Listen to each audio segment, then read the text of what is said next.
Hamısı diqqət tələb eləyir. Qıraqdan baxmağa nə var ki, hasaddır. Bir dənə bunun içini təmizlədi, fişə qoydu ora, getdi.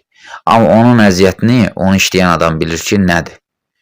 Onu da, yəni, dəqiq işinə baxan usta dostlarım, usta qardaşlarım, Allah hər birimizin ruhsunu bol eləsin. Yəni, bu gündəki gündə qıraqdan baxmaqla deyil. Yəni, o işin çətinlikləri çoxdur. İşin çətinlikləri çoxdur, təbii ki. Yəni, bu adi gördüyünüz kapilyar görürsünüzmü? Barelin kapilyarıdır, tutulubdur. Yəni, barel görsətmir, suyun miqdarını, vırdığın miqdarı sən görmürsən, ya güman su vurursan, bir də görürsən 3 atmosferi keçib, əmniyyət ventili atıb, su fışqırıb, hər yeri su eləyib. Yəni, bu günləri onların hamısı təmizlənməlidir, hər bir şeyə. Kombi baxımı nə deməkdir? Hər bir şeyinə baxmalısan, nəzarət eləməlisən. Gördüyünüz kimi, Mərifət usta sayəsində hər biri təmizlənib, hissdə-hissdə, keyfiyyətli şəkildə sunulur.